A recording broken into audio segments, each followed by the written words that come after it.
It's an absolute pleasure to welcome Peter Garland to the From the Club podcast. Thanks for coming on, Peter. No problem. Peter, tell us everything we need to know about you in 60 seconds.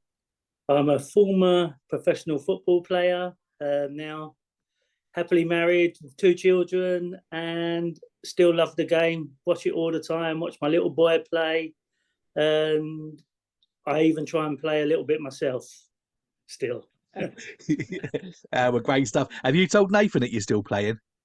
Well, I think he could do with me for the set plays, I think, because I think Yeah. last year at Charlton we never got scored from any set plays, I don't think. So That's could it, do mate. with Yeah. that. I Roll you keep on. telling him I Yeah. can come in and I'll come in and teach him how to take the shot corner. Yeah, exactly that. Exactly that. Well, Peter, let's start at the very beginning. What was life like as a kid? Yeah, I grew up in. I was born up and lived in Waterloo, and then we moved out to Croydon, and went to school in Croydon. And yeah, it was just living there on an estate, and football was just the way of life for all of us young kids. That was the only time there wasn't any social media with that, so you'd just be out playing football in the streets. Yeah, exactly. I remember those days as well, Peter. What age did you start kicking a ball? And when did you actually start taking it seriously and realise that you were really good? Um, when I started, I was in primary school, and I played 2 years up my age group, and the teacher put me in. It just came natural, really. There was never any practice, and like they all do now, these one-to-ones and that. And it was just a love of playing the game in the street. And then I got into the team when I was 2 years younger than I should have been in my Yeah, yeah. primary school. In terms of all the kids that used to knock about when you was little, Peter, did anyone else make it? Was there any other people that you played around with who went on to be Um, pros? yeah, we had a grassroots team. It was a good grassroots team, Charlton Juniors, but one of the subs in the team couldn't really get in. He actually went on and had quite a good career. His name was Gareth Southgate. So Right, is it true, really? yeah, we was all in the same grassroots. So he Gareth lived in Crawley, and Yeah. we was based in Croydon, our grassroots team, and he used to travel up on a Sunday to come and play for us. But he was one of the subs normally. He wasn't, he was just a squad player. But Yeah, then that's went on, and unbelievable. Yeah. yeah. So we got Did all he give you a pictures. call before the Euros to pick your brain about the left back situation? I would have told him a few truths, so he could have got that done, sorted anyway. But no, yeah. So we all grew up together, and Gareth went on to have a brilliant career. He was always, you knew what you was going to get with Gareth. It was always 7, 8 out of 10 all the time. Yeah. Uh, Yeah, I was talking to John Solarco a couple of days ago, and he was talking about Gareth as well. And he said that Gareth was always ahead of his time when the club would bring in at Palace, when they'd bring in somebody like for a session, about the mental side of the game. yeah. All of the rest of the players were kind of almost switching off a little bit, thinking, what's this all about? But Gareth would be there with a notepad, taking notes and Yeah, asking all he the was a questions. very, very intelligent boy, and Yeah, he's come on and he's done brilliant for himself. yeah, yeah. No, exactly that. Brilliant. Well, Peter, what do you remember about getting scouted? Just in the grassroots team really, because there wasn't no academies in them days, so it was like you played for your school, and school football and district and county levels were a real thing. So they were really good sides, and I remember I was at 11. I was at Arsenal. I've been scouted at Arsenal. I was there, and then a friend of mine, and he went to scout for Tottenham, and he said to me, "Would you like to come over?" That was when I was 14, to go to Tottenham, and I said, "Yeah," because I liked the players then, Glenn Hoddle and that, and they were more my team than Arsenal. Yeah, So I went over to Tottenham and for a trial, and then they signed me on a schoolboy forms yeah, there. yeah. So, Well, you ended up spending 3 years, didn't you, after signing the contract at Spurs? What do you remember about that time, Peter?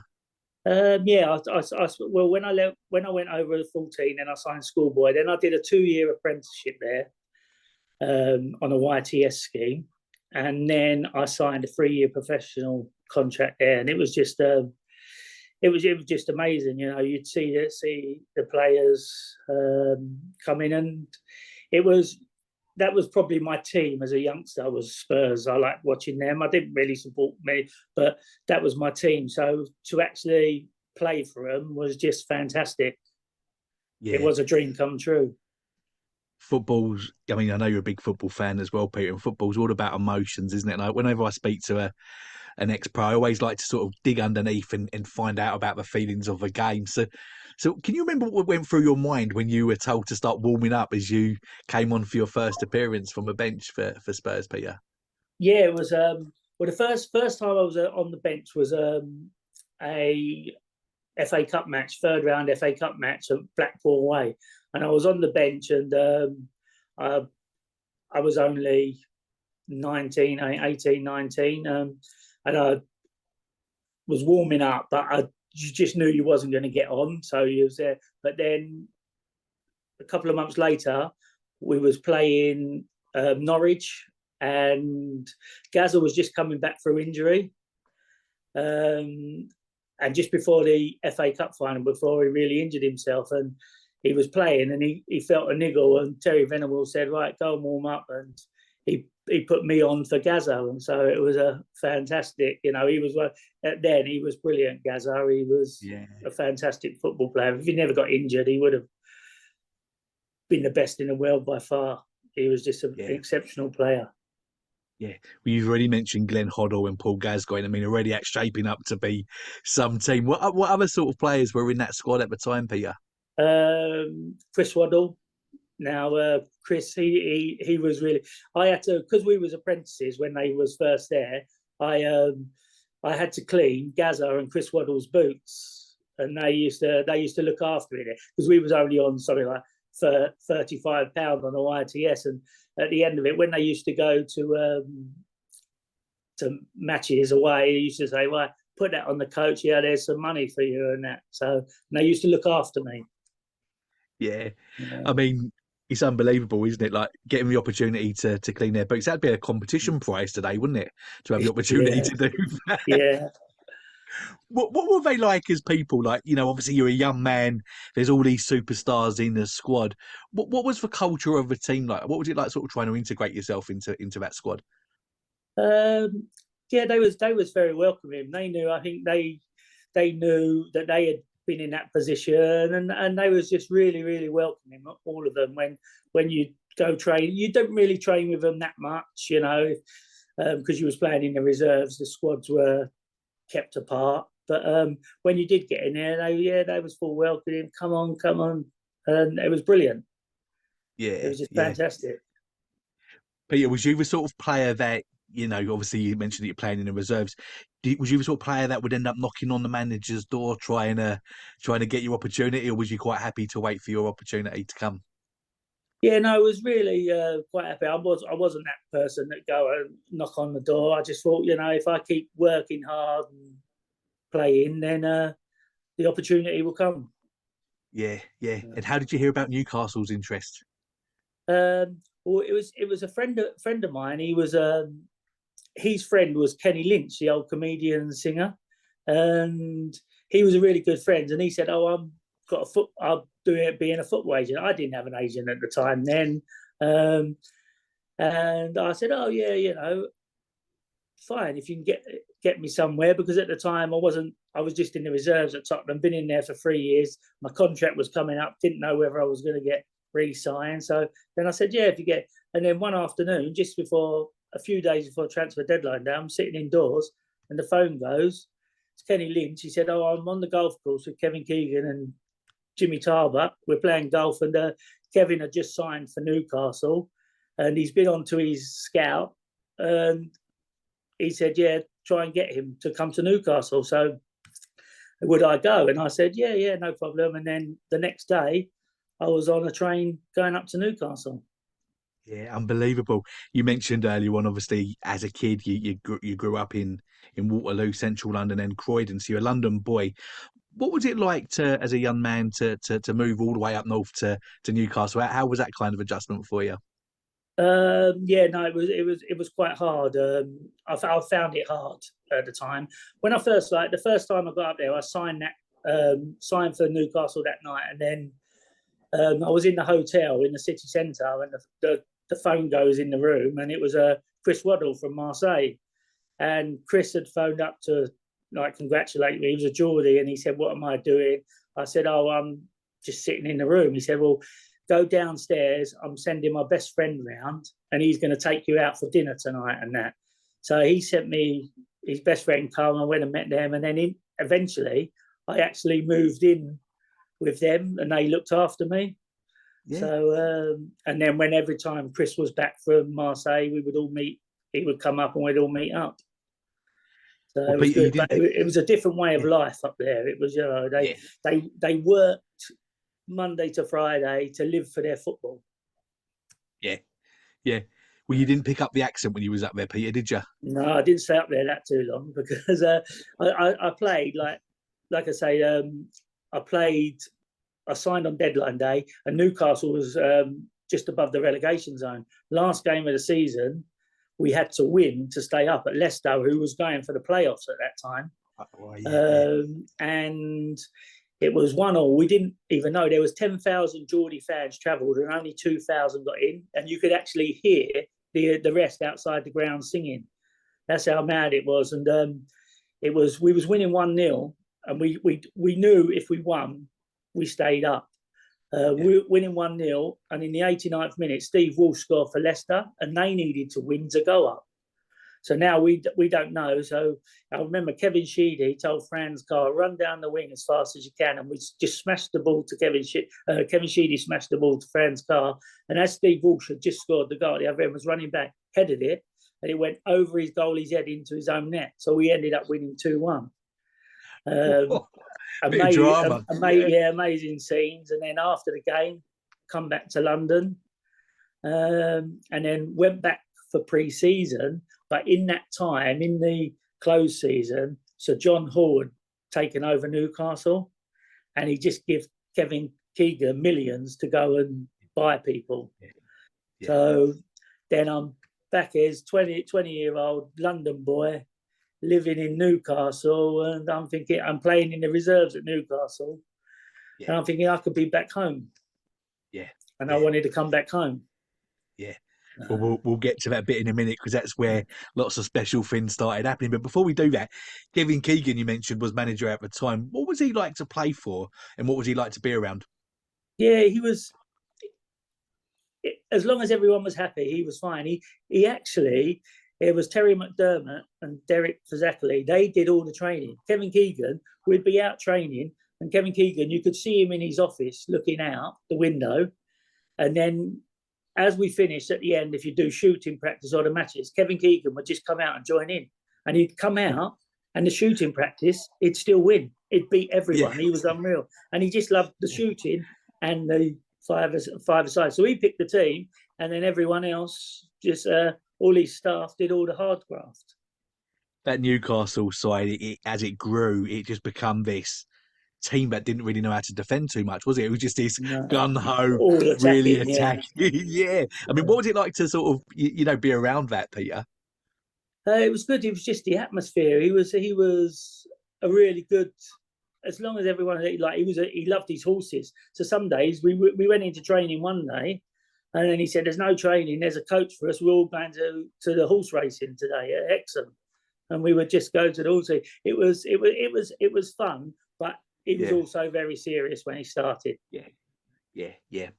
Well, the club where you loved then came knocking, like you mentioned, when you come back down to London and moved to Charlton Athletic. How did that move all come about? Well, just up there at the time, in the Newcastle team, Gavin Peacock was playing, and so Keith Peacock then was assistant manager at Charlton. So he would be every now and then he would come up to watch Gavin. And when he came up, and I used to know Keith because he used to try and get me, when he was manager of Maidstone, he used to try and get me on loan from Tottenham, but Tottenham would never let me go out to Maidstone. So I knew Keith from that. And then I said to Keith, look, I'm up here. Is there any chance you can get me back to London? So he said, all right, we'll leave it. Then just out of the blue, just before, it was in November, I got a phone call, Kevin Keegan. He said, I know you're finding it hard to settle. Charlton, I'm going to let you go down to Charlton for 2 weeks for a trial.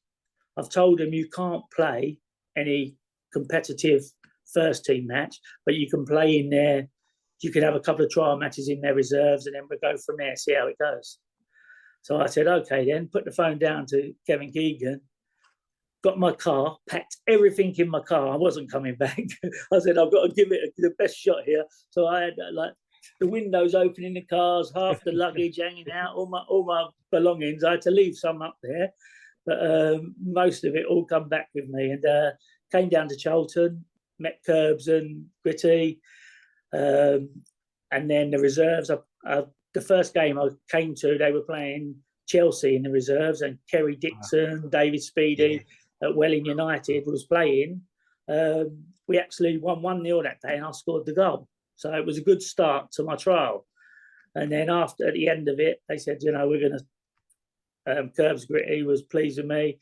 We're going to try and sort out with you, sort something out with Newcastle. And they did a deal to bring me back. So I was very happy. Yeah, I can imagine, mate. I can imagine. Football over the years has changed, isn't it? And it can be extremely complicated to get a deal over the line now. And you mentioned to help you get to Newcastle, there was an agent involved. How easy was it for you to do business? I mean, obviously you moved back to Charlton, you really wanted to go there. How easy was it to kind of get those deals done, Peter? Yeah, it was just, Charlton, like I say, after Kenny Lynch wasn't really my agent, so I come down to Charlton and it was just me. So it was easy for Curbs. They went back to Newcastle, spoke with Kevin Keegan and said, look, he was good. He knew that I wanted to get back to London. So they just fashed out a deal, and then Curbs Gritty come back to me and said, look, we're going to sign you, and then this is what we're going to give you. And I was just, take anything. I was just happy to get back home. And I just wanted to play football. That was me. Yeah. Well, as you mentioned, it was Alan Kirbishley and Steve Gritt in charge at the time, both huge figures in the history of the club. Tell us about both of them, Peter. Yeah, they was good. They was Gritty was more he would do the more strenuous stuff, the running, the fitness, and that. And Curbs was more the tactician, getting the players when we was doing. Before a match, Curbs would be the one that's like, do this, do that, and Gritty would go really individual. Curbs did it as a team, and then Gritty was more the individual person. But they're both lovely men. So and I still play every now and then with Gritty. I still see Gritty every now and then, and now I see you see Curbs at the Valley all the time. So. Yeah, I was just about to ask you that, because I think sometimes fans can have an idyllic kind of view of, footballers, thinking that, you guys are always going to be having barbecues together with all the old players and they'd love to be a fly on the wall. How much do you keep in touch with all your old mates from before, Peter? Yeah, to be honest, you don't really. They it's weird. They was your work colleagues, and at the end of the day, you're all training Monday to Friday to be playing on a Saturday. So they're your work colleagues. So you didn't really associate with a lot of them. You had your friends outside football, because at the end of the day, someone in your position, you're fighting to get in the team. So really, you make friendships, work friendships, but not really many outside of the game. Yeah. That Charlton squad that you landed into, give us some of the names that you were playing with. Yeah. It was Colin Walsden, Simon Webster, Stuart Barmer, Cole Leeburn, Scott Minto.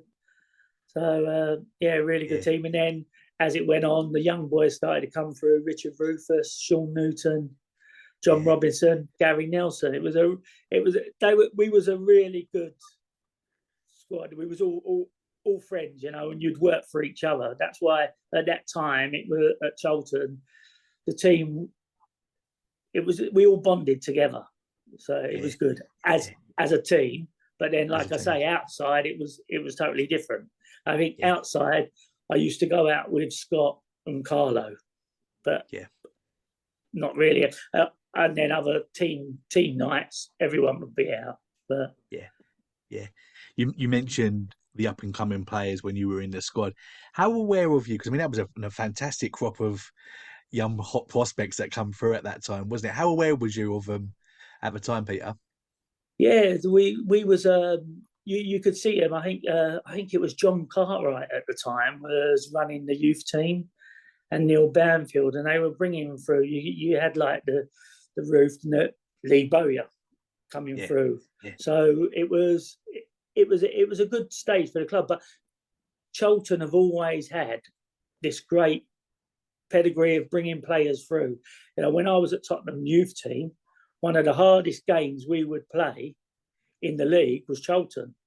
Yeah, wow. Yeah. Charlton, they was really large. You know, we'd go and play the Tottenham would play Arsenal, Chelsea, good games, but Charlton was always one of the hardest games we'd play. Yeah.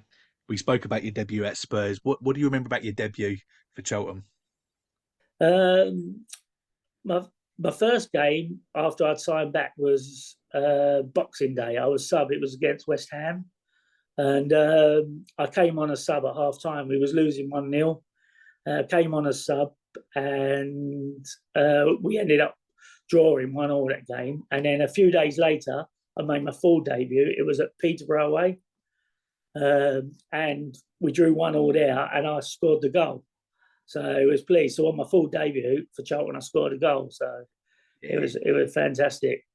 Yeah, I mean, Peter, as you know, as fans, we love it when our teams score a goal, and we can't even imagine what it must be like to actually score the goal. What does that feel like when you score a goal in front of all those people?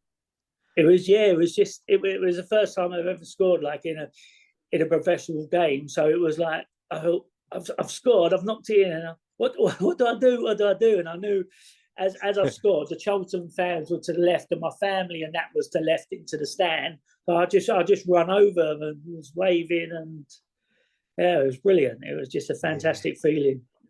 Yeah. Did you know beforehand that you was going to be starting that game? Was you able to get all your family and friends there for that, or was it a bit of a surprise later on? No, it was just on the day of the game we got told. So, but my family would come around. Even when I was playing in the reserves at Newcastle, they would travel up to watch me and that. So so they was there. So it was good to see them there.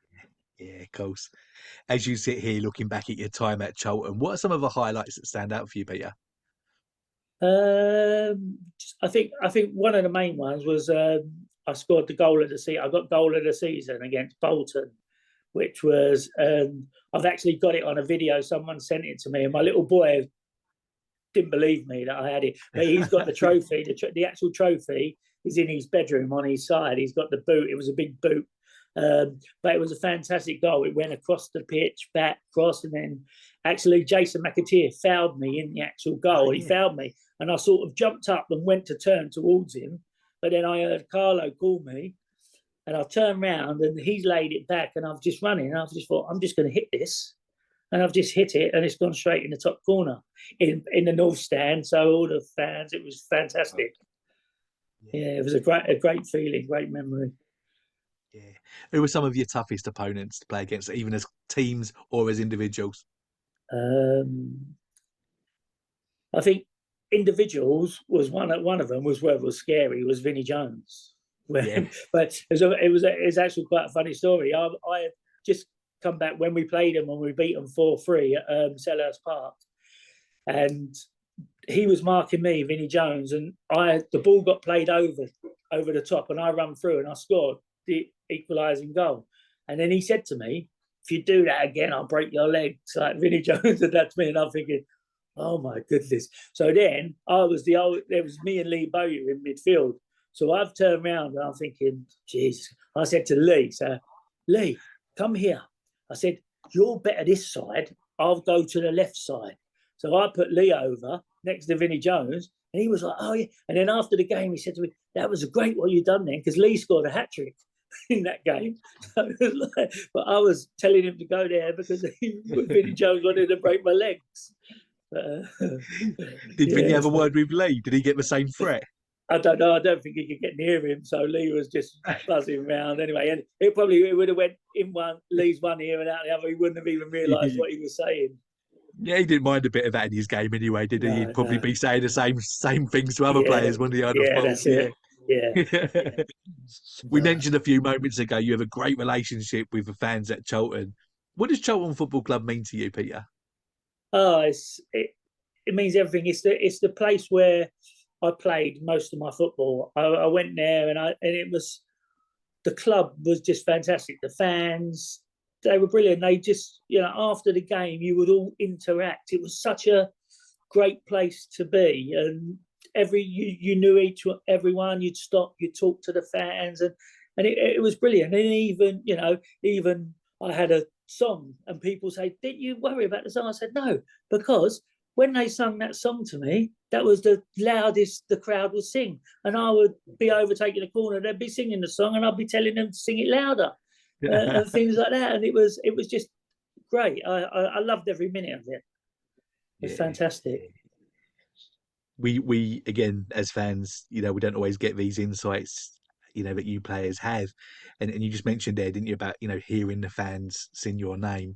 How aware of the fans are you when you're playing, Peter? Are you able to sort of hear individual comments, and does it affect your game at all when you hear sort of people in the crowd, or how do you kind of feel about that? It does. With myself, I was always going to get, because of my shape, I was always going to get comments. So it didn't matter to me. I've had a Mars bar thrown at me, and I've just I unwrapped it and ate it. Do you know what I mean? But that was just, I would get it. But it was, I knew that the Charlton fans were singing that because for the love of me, and it was great, and I just didn't care. Yeah, fantastic. Yeah. You get on with it. Some players found it hard. This is like one in particular was Kim Grant. He found it hard. He took the comments to him. If on the pitch, after 5 minutes, he had made a mistake and he'd hear the crowd, it was like you could really take him off because it would get to him and really. But because I was always getting the stick anyway, so I was just used to it. I just get on and play my game. I just love playing. So yeah, it didn't bother me. That mental side of the game is so important, isn't it? Because like you say, for a striker like Kim, digging yourself out of a barren spell, so much of it's in the head, isn't it? And you can end up, if you've missed an open goal, you can end up replaying that for weeks after, can't you? And it almost becomes a that's what it is. It's like for them, or if it's a goalie, they make a mistake, it's a goal. Kim misses a sitter, but it's me. I'll try a 40-yard ball and it don't come off, but it's unlucky. The crowd are and it's different in different positions. You're getting different reactions from the crowd. Yeah, true. How did the loan move to Wickham come about, Peter? I got injured at Charlton. I'd done my pelvis, and I was up at. They sent me to Lillishore to try and get back, but what happened? My pelvis had got put out. It was one night at Grimsby. I made a tackle, and the boot hit me straight in the groin area, and it pushed my pelvis out of place, but it came back in. But all the muscles attached to it had all stretched. So it was trying to get them to take the doctor, at them times, the doctor used to come in and give you a great big needle injection in your groin. So that was the case. And I was just coming back from injury. And one night we played a reserve match at Welling, and then that night I got home after the game. It must have been about 11 o'clock. And my house phone went, picked it up, and this voice on the end, like Irish, it's Martin O'Neill. And I'm thinking it's one of my friends. I knew that he was in the crowd that night. And I'm thinking it's one of my friends, like having a joke. I want you to come to Wickham tomorrow and all this.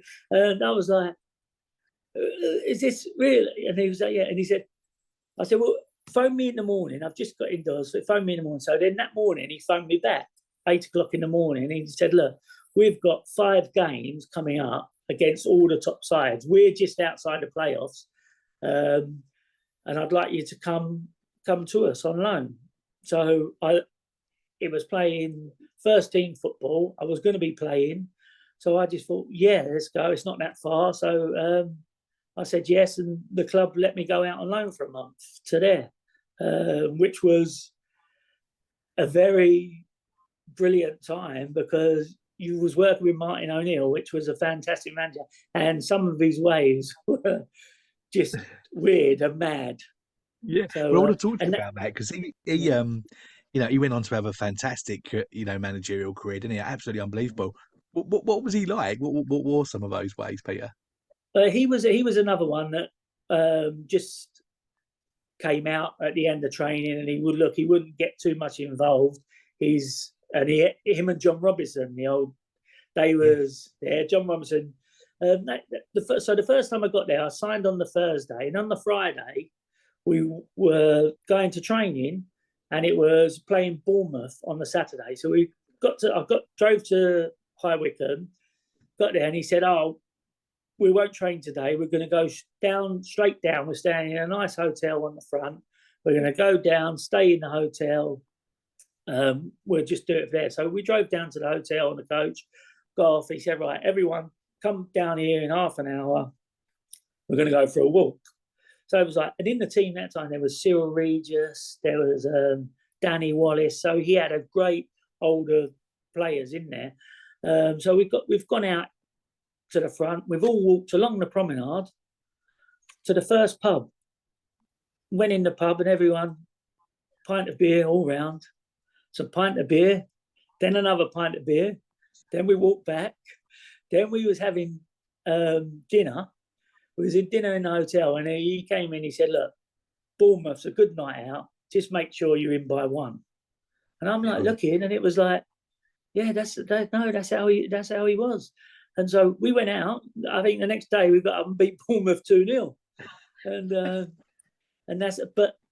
that was my first ever time. And then the next game was a home game, and everyone had to turn up in the changing room, and we was all sitting in the changing room, and it was like 3:00 kickoff, and at 2:20, no one knew who was playing, and then 2:25, the door flings open. He comes in, Martin O'Neill, and he goes, "Right, you're not in. All the rest of you get changed. You know your positions." And that was it. And you'd go out. And I think they played the top 5. It was weird because it was like Charlton this year when we had to play Portsmouth, Bolton, and playing all the top 10. So they was playing them, and we got the game. We had gone into the playoff positions then with them. But my loan was up. So then I came back to Charlton. He asked, could they have me till the end of the season, because there was only, and they could have got in the playoffs or whatever it was. So, and then Charlton come back then, and Kerb said, if you want him, you have to buy him. So he wouldn't let me stay. So I was like a bit upset because I went back, and this is the only time really I've had an argument with him. I said to Curbs, why didn't you let me just stay? And then the relationship grew apart a bit because I just thought he could have let me stay. I wasn't going to come back and get in the team at Charlton. And our relationship fell apart a little bit because he didn't let me stay. And then at the end of that season, he said to me, you've got a year left on your contract, but if you want to leave, you can.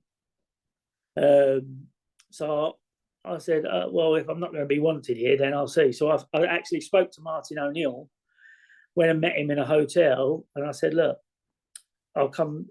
They're going to let me go for a free. He said, 3 weeks ago, they wanted to sell you, and now he's letting. I said, I know, it's quite weird, isn't it? So I've gone back to. I think he wanted to release my wages so he could bring someone else in. So I went to Martin O'Neill, and then I said to him, where can I come? And he said, yeah, definitely. He said, I'm going into hospital for an operation. When I come out of hospital, I'm on holiday for 3 days, and then come in on this day and we'll sign. So I said, okay, lovely. And then the night before I was going to sign, I got a phone call from Martin O'Neill, and he said to me, Pete, he said, look, it can't go on. So I said, well, why is that? He said, I can't really say at the moment, but you'll see tomorrow. And then the next day he was manager of Leicester. Yeah. So that went through. So I had to go back, and I still had a year left on my contract to Charlton. So I went back to Charlton.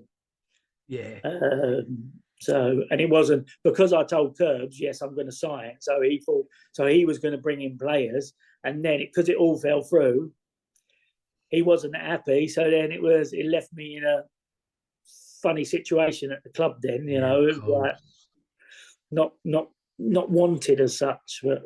Yeah. So was it? Did you have to see out your contract, and did Leyton Orient come in for you at the end of that, or how did that move to Leyton Orient kind of happen after that? What happened was it was quite weird because I was training with the reserves and that, and then one day it was the Wimbledon game that I was talking to you about earlier on.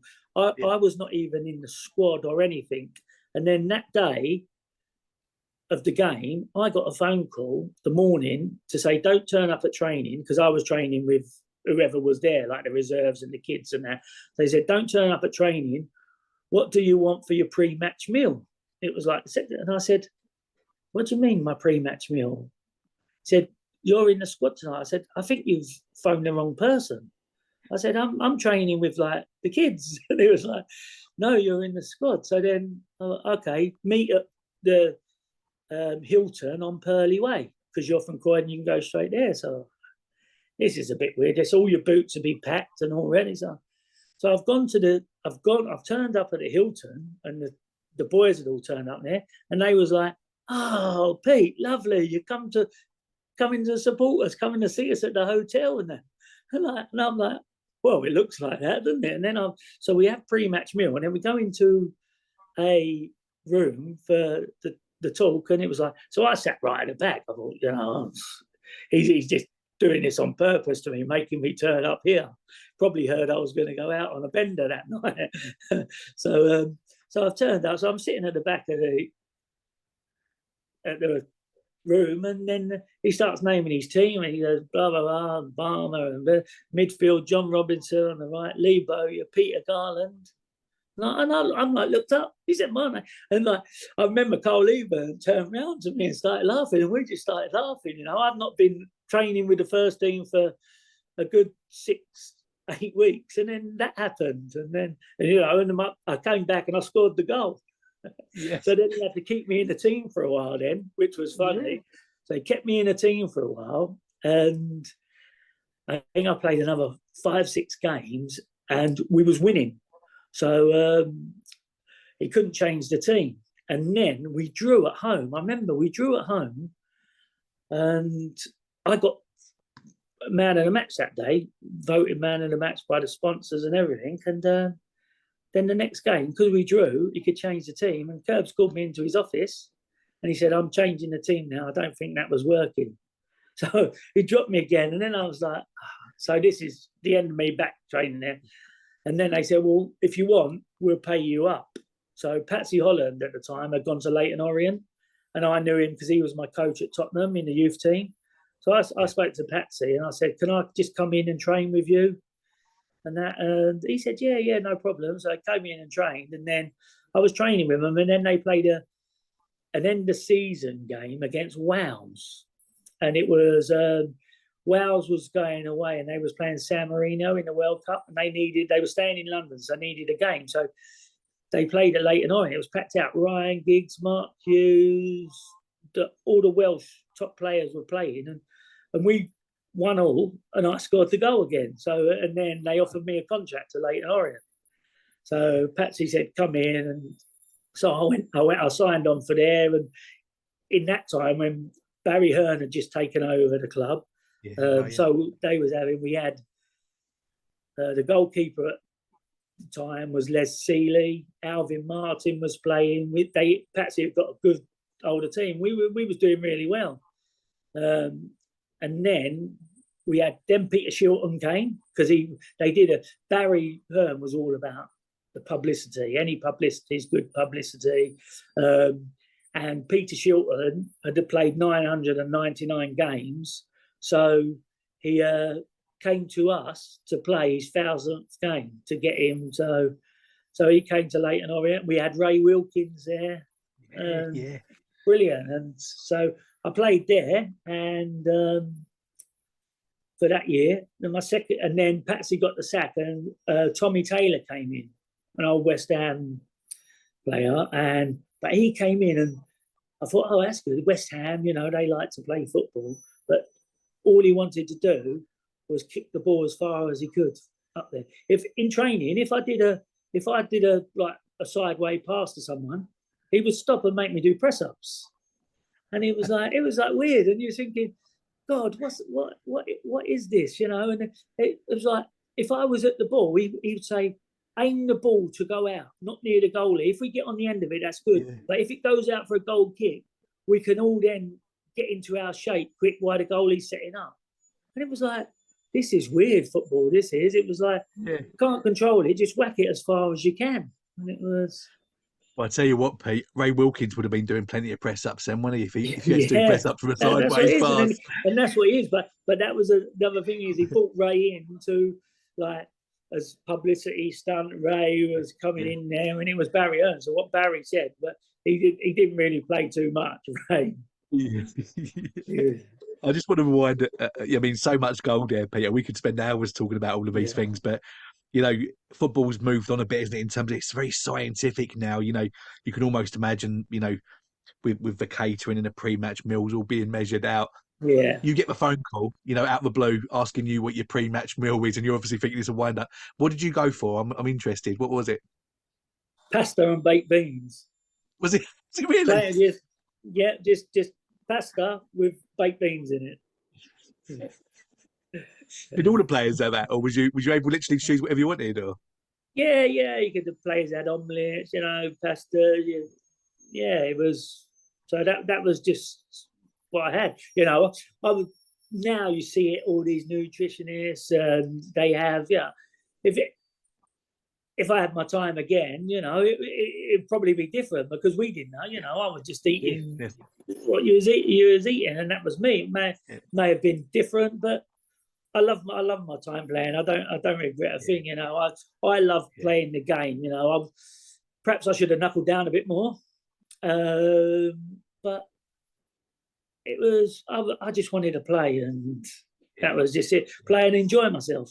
And while I was on the pitch, I always played with a smile. Nothing ever bothered me, but then I'd let my hair down straight after for a couple of days.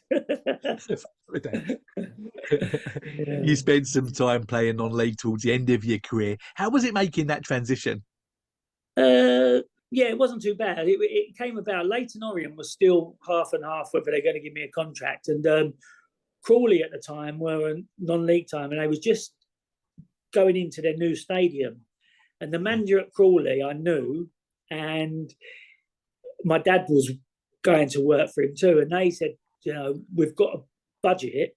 We want to bring in some ex-players for the new stadium. So then they offered me, and at the time I was still struggling with my injury. I would play, and for a couple of days afterwards I was sore. And then Crawley came in, and they offered me more money than Leyton Orient, and I only had to train twice a week and play Saturdays. So it was a no-brainer for me. It was like, go and play there, and that was it. Build the team around me at Crawley, and so it was good. And so because there was a few older players in there, we had a good team, and it was hard at first, sometimes, because I was a player, I'd go for a 1-2 and I'd play it to the boy, and it'd come back, hit me in the face or something like that, where they're not good. But after a time, it's just fun. I'm just playing for fun now. And I would do things when I was playing non-league, try things that I probably wouldn't have tried when I was playing professional, because I was a bit more, just hold back a little bit. I may not be able to try a rainbow flick, playing against Portsmouth at Fratton Park, but at Crawley, I just do whatever I fancied. Did you find, because obviously, you came to Crawley into a non-league with a little bit of a profile, Did you find there was a bit of a marker on you? Did you find that the defenders were leaving something on you quite early was there a physical side of the game that was difficult, or was it not really like that? Yeah, it was. It was. You'd get people like people would try to wind you up, and I only got in my career. I only had a few yellow cards, and I only got sent off once. That was for Charlton. But then it was hard to adjust it. It was hard. The football side wasn't hard, but the actual frustration of keeping it bottled up. I would lose my rag and then go and like 2-foot someone and end up getting sent off and things like that. That was it was losing you, not with your own players, but just with there was. I was getting kicked, and then I just have sod this. I'm not having this anymore, and then just go and do one. And there wasn't anything, or run behind someone and give him a little elbow or something, because you'd never get seen. Yeah. Well, Peter, you're back working at Charlton these days, and like I say, you're at the club where you're very well thought of. What is it that you're up to? What are you doing at Charlton these days? I host the lounges. There's myself, Colin Powell, Bob Boulder, and we just host on a match day. We're there early. We meet and greet, go around talking to people. Look after the sponsors, and it's brilliant. They're coming back. I started October this year, and I got such a good response from all the fans and that, and people on social media said, "Oh, lovely, CV." And then they said to me, "Do you want to come full time?" And I'd been asked a few years back to do it, but I was still playing Vex football. I was still playing on a Saturday afternoon. I just love playing. Yeah. But then now I'm watching my son, so I don't see it. So the opportunity came, and I just said, "Right, yeah, I'd love to." And coming back and seeing all the old faces when we walk out on the pitch, down to the pitch to take the sponsors out, walking through the crowd, and everyone's, "Hello, how are you?" It's brilliant. It just brings back so many great memories. Yeah, well, there's a million different directions we could have gone, and as you've been telling all of these stories. So, if you've listened to this interview and you see Peter down at the Valley, make sure that you go and ask any clarifying questions and tell him that you listened to this interview and ask lots more questions. I'm sure you'll enjoy that, Peter. Wouldn't you? Got lots of stories to tell. Yeah, definitely. I love it. It's brilliant talking about the old times, and it's great. And like I say, Charlton was the main place where I played my football, and I love it, and I love it there. And I'm glad. I'm really excited for this season, and I think the team's going to do well. And the new owners are giving Nathan all the tools that he needs. So hopefully it'll all work out, and we'll be up there this year. Yeah, it looks set to be a very exciting season. Definitely looking forward to that. Peter, we're going to take a very quick break before coming back to ask you the signature from the club questions.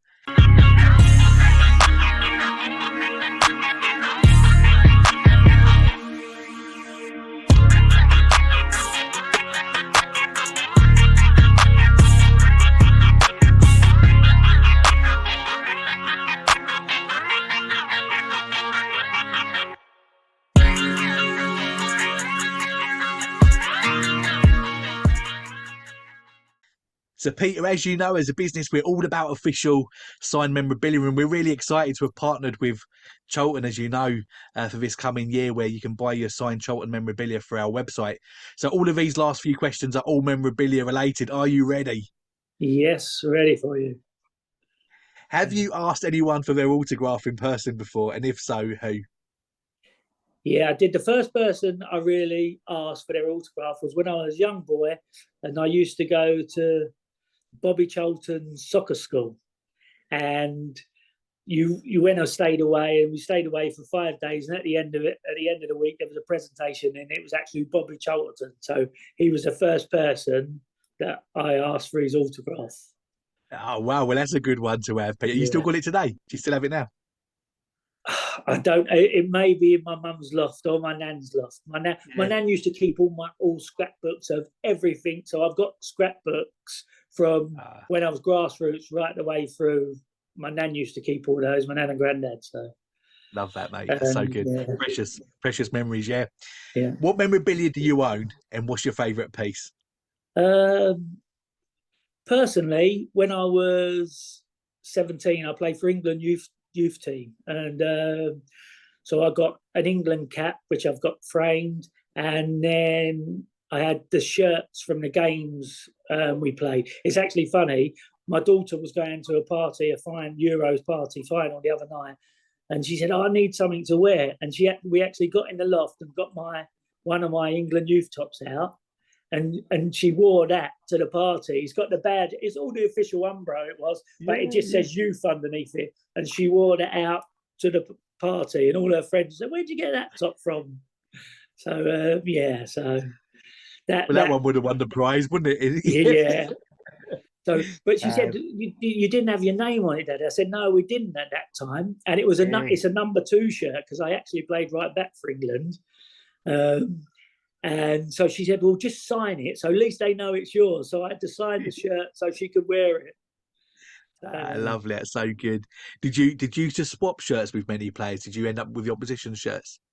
We did, yeah, not playing the professionally, but when we was we went with Tottenham to Italy to a tournament with Juventus, and I think I've got a Juventus shirt up there. A couple when we played. I think when we was Charlton, we played Anglo-Italian Cup, and we got Ancona.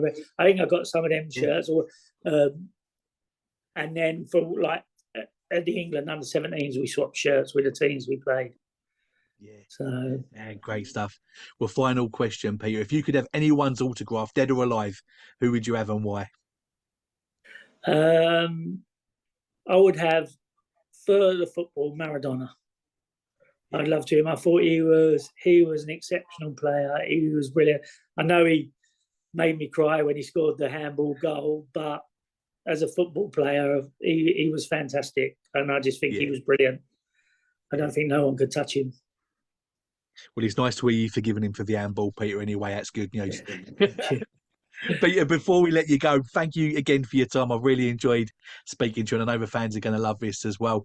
Just let the listeners know how they can follow you on social media, and also let us know any of your closing thoughts. Yeah, no, just I'm on the Instagram, I'm on Facebook. So if anyone wants to follow me, they're fine, and I'm happy to chat. I know I've got a few Charlton fans following me already, and it's brilliant, and I love it. And thanks for being on. It's been brilliant having a chat with you and reminiscing. Yeah, well, thanks very much. What I'll do, Peter, is I'm going to go and find all of your social media links. So if you're watching this on YouTube, you'll be able to go and follow Peter just from the links below. Just go make sure that you give him a follow and go and say hello to him as well. Peter, thanks again for your time. I've really enjoyed it. Thank you very much. And let's hope for a good season this year. Oh, yeah, absolutely.